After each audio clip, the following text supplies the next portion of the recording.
Now, the topic is called, boys and girls, I know you're excited, but I would not mess with this man.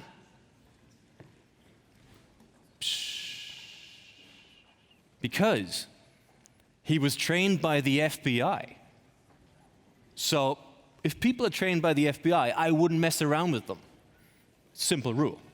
Then he served in a special hostage negotiating unit.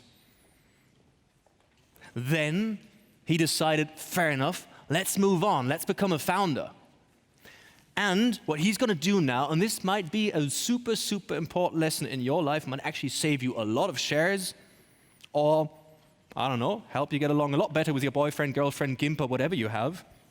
Boys and girls, he shall teach us how to negotiate a venture deal from the company Schranner Negotiation Institute. Boys and girls, welcome on stage, Matthias Schranner. Welcome on stage, Matthias. Thank you. Thank you, Daniel. Hello. Thank you. My pleasure. So thank you, Daniel, for introducing me. My name is Matthias, and I'm very pleased to be here to present the most important principles of tough negotiations. I did a lot of tough negotiations because I'm a former hostage negotiator, so I had to negotiate with hostage takers, kidnappers, bank robbers in suicide attempts. And you may ask yourself how I became a member of this task force. I started my career as a regular police officer here in Munich, and after a couple of years I joined the Drug Enforcement Agency. So I worked and lived undercover for 6 years. You know, long hair, black leather jacket, always a gun in my inside pocket. What's going on? Do we know each other? After 6 years, I was done with working undercover, so I went to university. I studied law and psychology, and then I went back to the Ministry of Interior and became a member of this negotiation task force. At present, I'm a consultant. For almost 20 years now, I have been working as a consultant, and we support corporate and government leaders in more than 40 countries. We have supported some startups as well as some investors, so we know both sides. And as you know, for some of you it might be a once-in-a-lifetime deal. For investors, it's a day-to-day deal, and maybe you are more emotionally attached. That's why I would like to give you some advice how to survive a difficult negotiation, and thank you, and how to get what you want. As you can see, we are supporting some political parties. We are supporting United Nations in New York. We are supporting sales departments, procurement departments, big companies against the unions. We support unions against companies. So we support different businesses, always in difficult negotiations. What I would like to show you, the principles of tough negotiations, especially in your business. And I would like to start with an example. I would like to start with a hostage taking, which happened here in Munich. It was Saturday night around midnight. I was working as a police officer. I picked up the phone. A young woman was screaming into the phone, telling me, my neighbor killed himself in front of my eyes. So I asked her, where are you? She told me, Kaldim Street, number 13, on the 5th floor. I told her, okay, we are on the way. So we drove to this location. We parked our car in front of this building. We ran up the stairs. We arrived on the 2nd floor. I noticed there was a man on the 5th floor waiting for us with a gun in his hand. He was waiting for us. And he fired twice in our direction, pang, pang. So I took out my gun, I informed the headquarters, and then we ran up the stairs because we didn't know what to expect. So we arrived on the 5th floor, and we were surprised because no one was there. I would like to show you what happened. It happened in the center of Munich, in this building. So we parked our car in front of this building. We ran up the stairs. The man was firing at us. We ran up the stairs, arriving at the 5th floor. The door on the right side was closed. The door on the left side was slightly open. So we stepped into this apartment, my colleague and I. There was a young woman who was sitting on a sofa, the man with a gun in his hand, was standing beside her. He was taking her at gunpoint, telling us, get out of here, otherwise I will kill her. I would like to ask you, what would you do? What would you do? You're a police officer, you're standing there, the hostage taker is telling you, get out of here, otherwise I will kill her. What would you do? Go out? Engage. So talk to me, I'm the hostage taker. Come on, talk to me. I told you what I want, get out of here. So you would go? Okay, you would go? Really? You're very custom-oriented?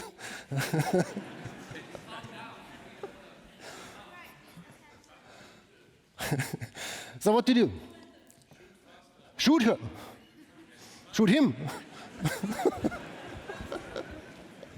Where are you from?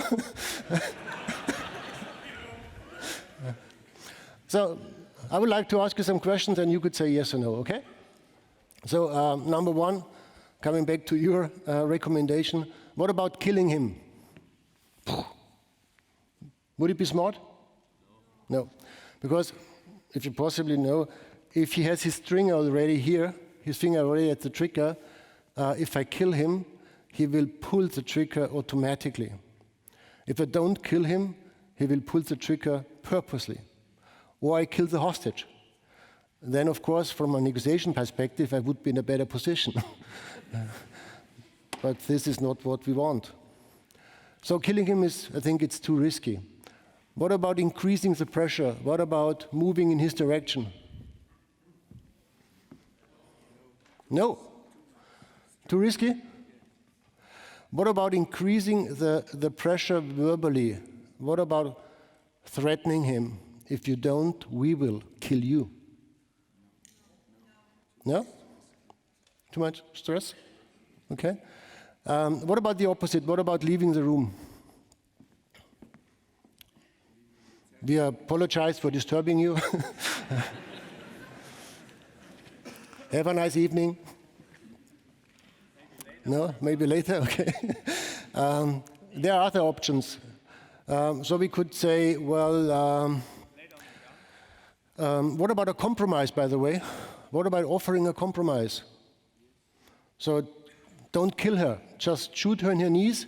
In exchange, one of us will leave the room. Will that work? No. By the way, another option is to say something funny, an icebreaker, using an icebreaker at the beginning. Like, you missed once, you will miss again. Will that work? No. So here's a very difficult and very important question. What about telling him that he should calm down? Please be rational. Think about it. It doesn't make sense. Calm down. Keep cool. My kids would say, chill down. What about rationality? Like, it doesn't make sense, or let's keep the emotions out of our discussion. Already emotional.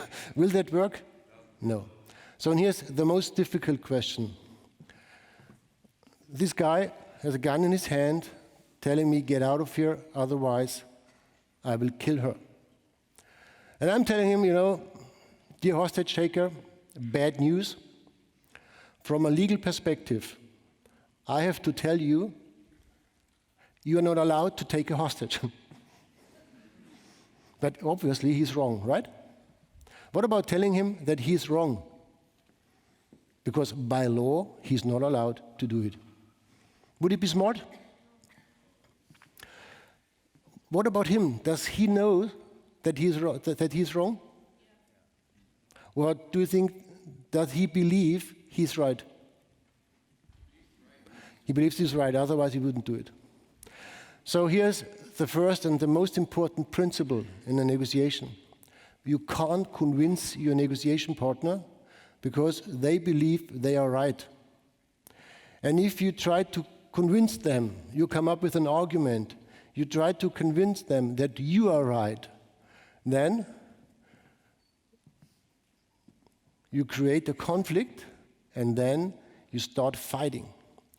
Giving you an example from your private life, have you ever told your partner at home, darling, you are wrong? Yes? In your first marriage. What was his or her answer? Thank you, now I can see the light. No, they reacted against you. So very important, never tell your negotiation partner that they are wrong. Meaning, never try to convince them, don't do it. Meaning, never come up with an argument, because if you start with an argument, you will receive a counter-argument. And then you will end up in an emotional phase of a negotiation. Let's talk about emotions, let's talk about stress, let's talk about you. Let's talk about your behavior under pressure.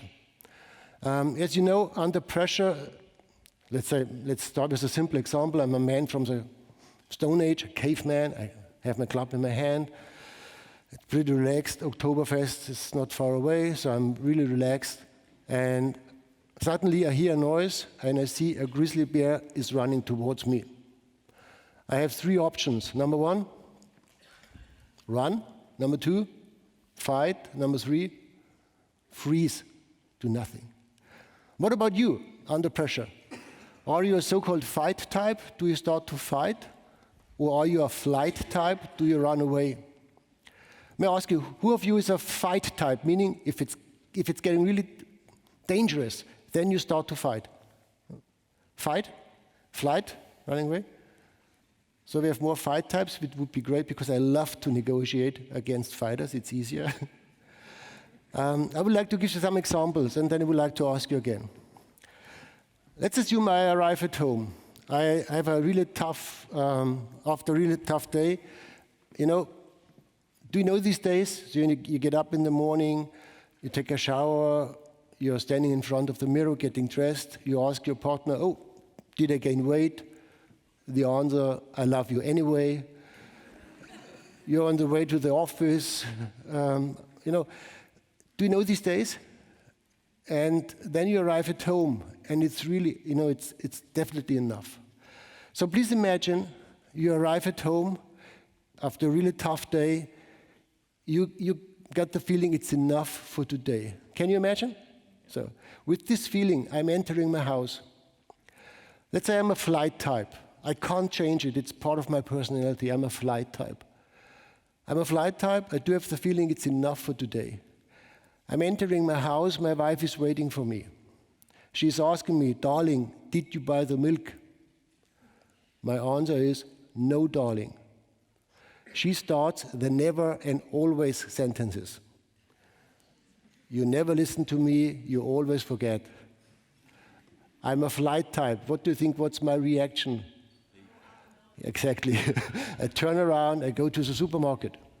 Mostly on the way to the supermarket, there is a bar. Bars are full of flight types. So I avoid the conflict. I go to the supermarket, I buy the milk, I go jogging, whatever. I'm avoiding the conflict. I have a big advantage, I never damage a relationship. I have a big disadvantage. After arriving at home, the problem is not solved. Let's focus on the other guy. Let's say I'm a fight type. It's based in here, I can't change it. I arrive at home, I'm a fighter. I'm entering my house, I do have the feeling it's enough for today. I'm entering my house, my wife is waiting for me. She's asking me, darling, did you buy the milk? My answer is, no. She starts the never and always sentences by saying, you never listen to me, you always forget. Click, that's too much. And now I start to fight. You, it's your job, I told you. So the problem is, if you're a fighter, you destroy a relationship, you damage a relationship. So at the end of the day, under pressure, you will make mistakes. Let's focus on a negotiation. Let's say you're in a negotiation with an investor, and it's the final stage. You talked about all the nitty-gritty stuff. It's about the money. And the investor is telling you, well, we could think about buying your company, but you need to reduce your price by 10%. Let's say you're a flight type. You're in a situation, the investor is telling you, minus 10%, otherwise we will choose another company. Minus 10%. What you should do? What is the easiest way out of a conflict? It's offering a compromise. You could say, what about a fair compromise? What about 5%? So what do they know about you if they get 5% within 1 second? You are sending two signals. Number one, there's more. Number two, pressure works. So this is the next principle. Never offer a compromise. Because if you offer a compromise, you're sending the wrong signals. So the investor is telling you, what about 10%? You say, what about a compromise? No. Let's discuss it next week. I call you next week. You postpone the decision. So here's some bad news. The next negotiation next week will be harder because they will come back with different expectations. Number three, compromise doesn't work, postponing doesn't work. Now I say, well, I can't decide it by myself. I need to ask my general manager, which is also avoiding a conflict which doesn't work. Let's focus on the fight type. You're in a tough negotiation and your investor is telling you minus 10%. You are under pressure, and then there's just one possibility to release the pressure, which is you start talking. The problem for the fight types in this group, if you are under pressure, you talk too much. You come up with unprepared information, and you try to convince your negotiation partner. So you come up with an argument, and then you receive a counter-argument, and then it's a fight, which you can't win.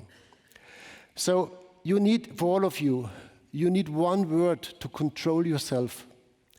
So as a police negotiator, I often use the word difficult or interesting. So you need one word to control yourself. The investor is telling you, I need minus 10%. And then you could say, difficult.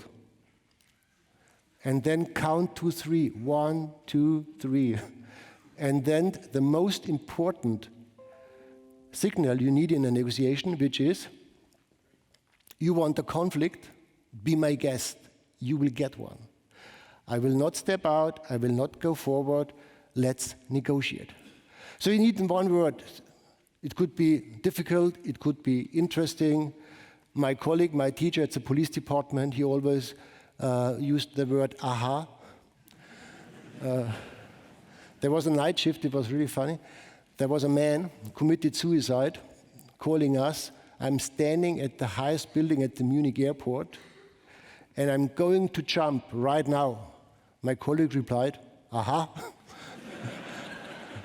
So he didn't jump because he wanted to know why he said, aha.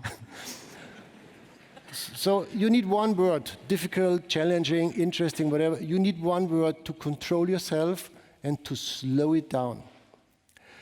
So get out of here, otherwise I will kill her. What's our answer? Aha, good, now you're learning. 1, 2, 3.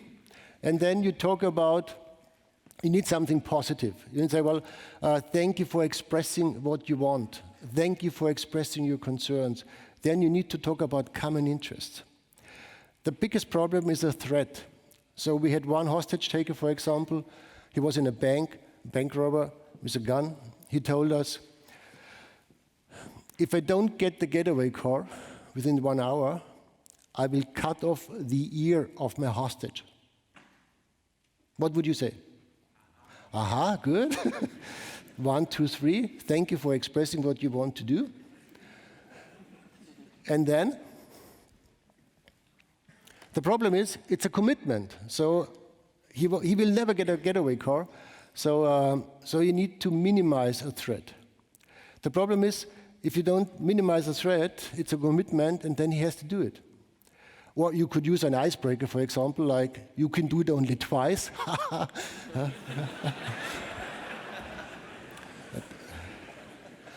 But it doesn't work anyway. So you say, well, difficult, 1, 2, 3, aha, 1, 2, 3, thank you for expressing your concern. If I understood you correctly, you think about other options. That's why we should focus on our common target. So as you can hear, I don't repeat his words. I am using my words. Then, well, you think about, instead, you will do it. You will hurting the victim instead of cutting off the ear. So very important, if someone is threatening you, don't ignore it. Repeat it in your words. Like an investor, if an investor is telling you, if you don't reduce the amount of money by 10%, we will choose another one. Don't ignore it. You should say, difficult. 1, 2, 3, thank you for expressing your concerns. We should focus on our common target. If I understood you correctly, you think about other options. So never use their words, always use your words. And I would like to focus on specific topics for your negotiations. I summarized it in 7 principles for venture deals. Number 1 is talk to decision makers. What we have seen very often in startups, that you talk to the wrong people, that you talk to the lower management, that you talk about details, you talk about the nitty-gritty stuff without a strategic decision. So here's my advice. Before you talk about all the details, like money, you need to talk to the decision makers. You need to get access to these guys. And you need to ask just one question, which is, do you want my company? And then you get an answer, which is, yes, but, or no, because. And here you got the most important element. Now you know what you need to do. But ask them at the beginning, the decision makers, what do you want? Yeah? And then you will get a yes, but, or no, because. I know a lot of decision makers, a lot of CEOs and general managers. These guys are very good listeners for 2 minutes. So you need to present your question at the beginning. Ask them, do you want my company?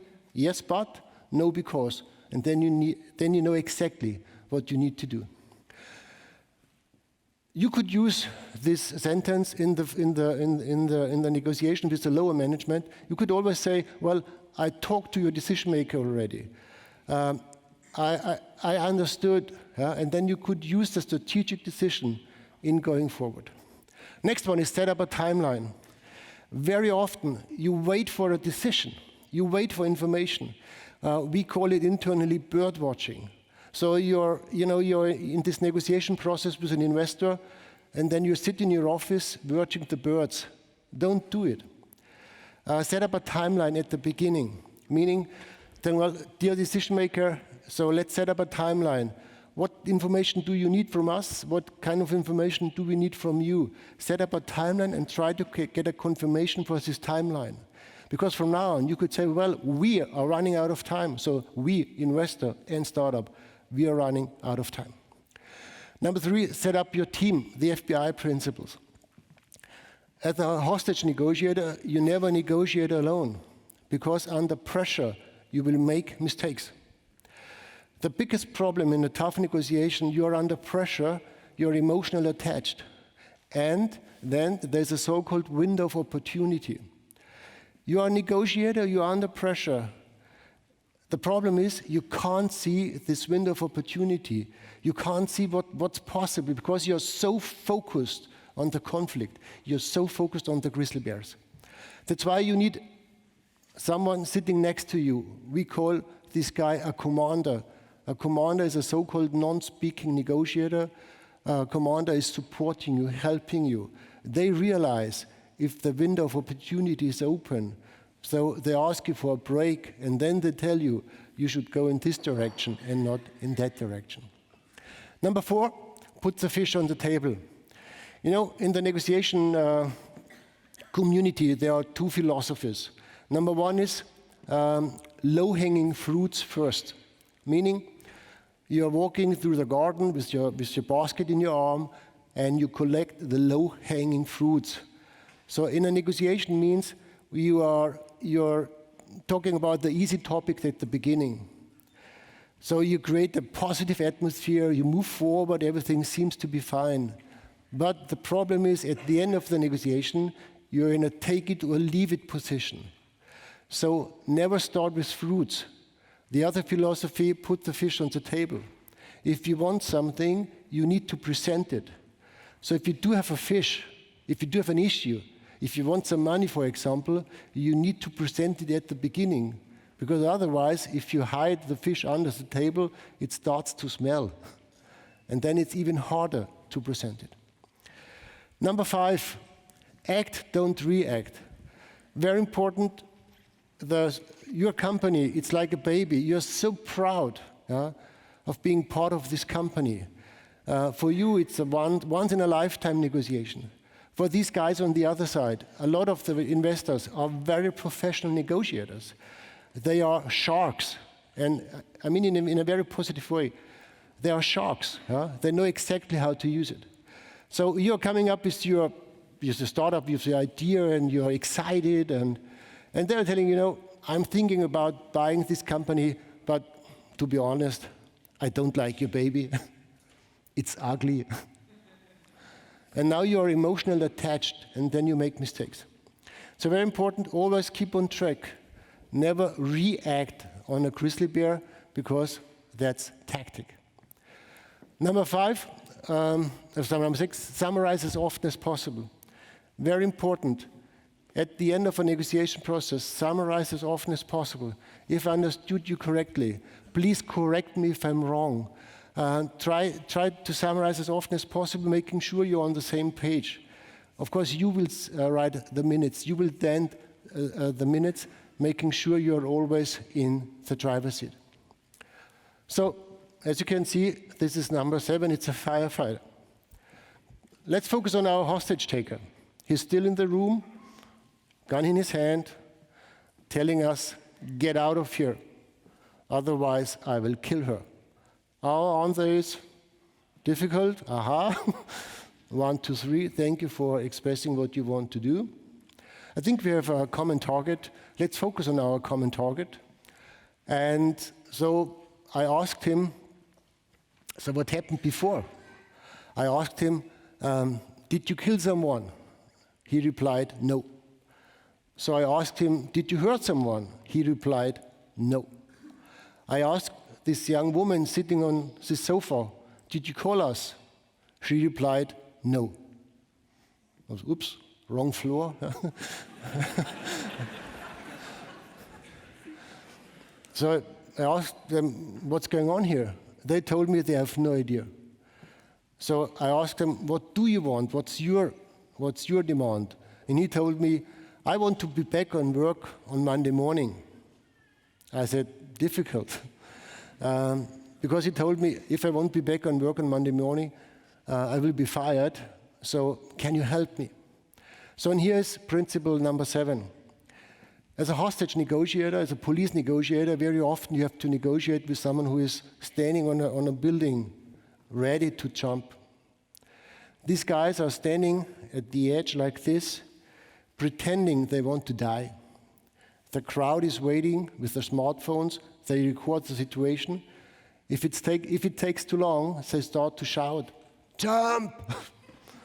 Really, this poor guy standing on this building. As a police negotiator, you start talking to these guys. And then you realize they are not prepared to die. They don't want to die. They don't want to jump. And they don't want to come inside. So what we did as a police negotiator, we offered them a firefighter uniform. We told them, if you come inside, you will get a firefighter uniform. We will dress you up looking like a firefighter. You will go downstairs looking like a firefighter. We go through the crowd looking like a firefighter. So at the end of a negotiation, after summarizing, you need to hand over a firefighter uniform. That means you need to come up with something in return, making sure that your negotiation partner can keep his or her face. That's only possible if you demand more at the beginning. Otherwise, you have nothing to give away. That's why you need to put the fish on the table. Different fishes, more demands. And this is one of the main topics of my speech. Do not come up with arguments, because if you come up with an argument, you will receive a counter-argument. Come up with a demand, put the fish on the table, and start to negotiate. So we talked to this guy. We told him, okay, here's the firefighter uniform. We could talk to the public prosecutor. We can't promise that you will be back on Monday morning, but we can assure you to support you. So we told them we could drive to the police station if you put down the gun, if you come with us. He agreed, so we arrested him. We were driving to the police station. We called the public prosecutor, and this guy was back on work on Monday morning because the situation was different. Carl Street, number 13 on the 5th floor. The man, he lived here. It was his apartment. He left his apartment with his gun in his hand. He walked to the neighbor's door.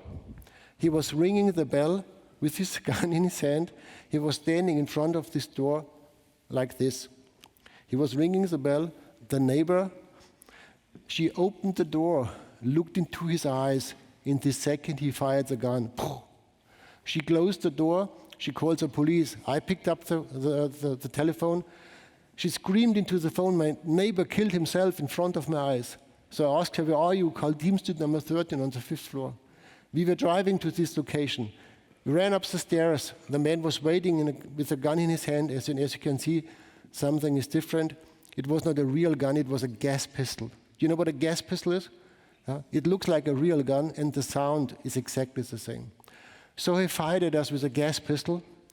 Then he went back into his apartment. We followed him, and we entered his apartment. So he took his wife at gunpoint, telling us, get out of here, otherwise I will kill her. What do you think, what is the motive for such an action? The neighbor was a young lady, beautiful young lady, and she ignored him. And after this action, she didn't ignore him anymore. So from his perspective, it was a very successful operation. So what could you learn from this example? If you start a negotiation, there's always a lack of information. So never commit yourself at the beginning. Never try to convince them. Never come up with an argument. Put the fish on the table, focus on the timeline, try to get the strategic decision, and always try to keep in the driver's seat. At the end of the negotiation, you need to summarize. And, very important, you need a firefighter uniform. What I would like to show you, people very often ask me how to become a good professional negotiator. So here's what you can do. You could follow us on Twitter, on LinkedIn. We do have 2 offices, one in Zurich and one in New York. There's one great movie which is a must, which you need to see. It's called The Negotiator. It's a brilliant movie because it's based on a real case, and it's with a famous actor, with Kevin Spacey, which you will meet afterward. So here's my last advice, the last principle. After 3 days in Munich, after 3 days at the Oktoberfest with a lot of very attractive young ladies and gentlemen, you arrive at home. Your partner is concerned.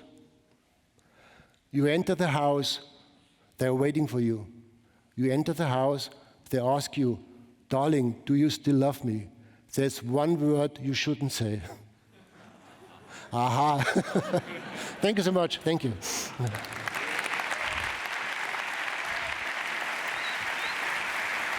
Thank you. See you inside. Super. Thank you very much. Now, how does your partner react when you say, aha? So my wife, she knows me already. She's a better negotiator than me because I'm a very strategic negotiator, so I wait months and years for my demand. And she's very, let's say, emotional. She just not very But is strategic aha oriented. a very sensitive word in your family when you say aha? Definitely, and more difficult. Then everybody knows what's going on. Aha. But how to convince when the other side is really wrong? This is what's going on right now in politics. As you know, the European leaders are telling Mr. Trump that he's wrong. They are telling Mr. Putin that he's wrong, and Mr. Erdogan, and as you can see, it's not helpful. And because Mr. Trump, of course, he believes he is right, and you can't convince him, and you can't convince Mr. Putin, all these guys. You need to negotiate. Right now, people are talking about Mr. Trump, but not with Mr. Trump. So you need to negotiate. The target of a negotiation is never to convince your negotiation partner. It's to find a solution, which is different. Thank you.